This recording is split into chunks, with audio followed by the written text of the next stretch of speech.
নমস্কার, নিউজ ভ্যানগার্ডের পর্দায় আপনাদের প্রত্যেককে স্বাগত। আপনাদের সঙ্গে রয়েছে এই মুহূর্তে আমি দিয়া।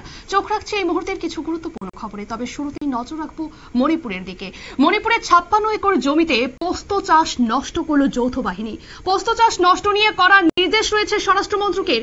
জঙ্গিদের হাতে অর্থ আসা আটকাতেই প্রতিনিয়ত চলছে অভিযান।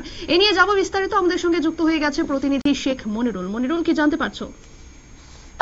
দেখো, চূড়াচাঁদপুর সহ মোট 6টি জেলাতে প্রায় 56 একর জমিতে বিগত 48 ঘন্টা ধরে আসাম পুলিশের আসাম রাইফেলস মার্জনা করবেন আসাম রাইফেলস ও মণিপুর পুলিশের যৌথ যে বাহিনী, সেই যৌথ বাহিনী প্রায় 56 একর জমিতে পোস্ত চাষ নষ্ট করেছে।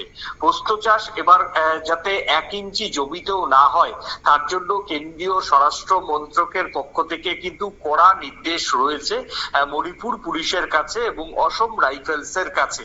এবং পোস্ত চাষ যাতে লাগাতার অভিযান হয় তার জন্য প্রত্যেক দিনই রাজভবন থেকে একটি টিম গঠন করা হয়েছে। সেই রাজভবন থেকে টিমটি মনিটরিং করছে। বিগত 24 ঘন্টায় 56 একর জমিতে পোস্ত চাষ নষ্ট করা হয়েছে।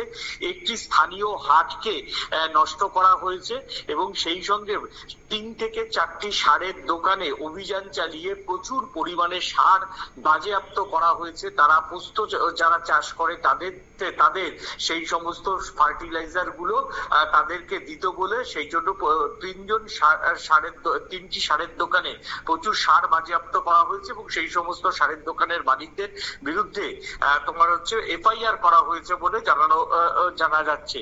এবং স্থানীয় একটি যে বাজার, যে হাট, সেই হাটের যে ইনফ্রাস্ট্রাকচার বা পরিকাঠামো সেটাকেও কিন্তু আগুন দিয়ে পুড়িয়ে দিয়েছে মণিপুর পুলিশ।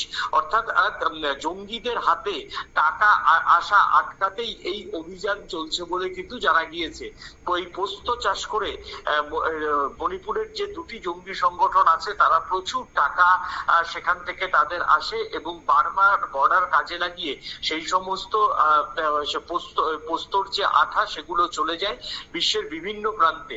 এবার প্রথম থেকেই সতর্ক, যাতে মণিপুরের জঙ্গিদের হাতে টাকা যদি না আসে তাহলেই মণিপুর ধীরে ধীরে শান্ত হবে বলে মনে করছেন মণিপুরের রাজ্যপাল অজয় ভাল্লাই।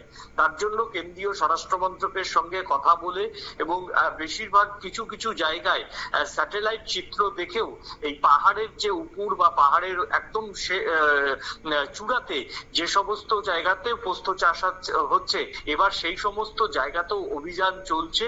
এই অভিযান আগামী 2 মাস পর্যন্ত জারি থাকবে বলে জানিয়ে দিয়েছে মণিপুরের রাজভবন।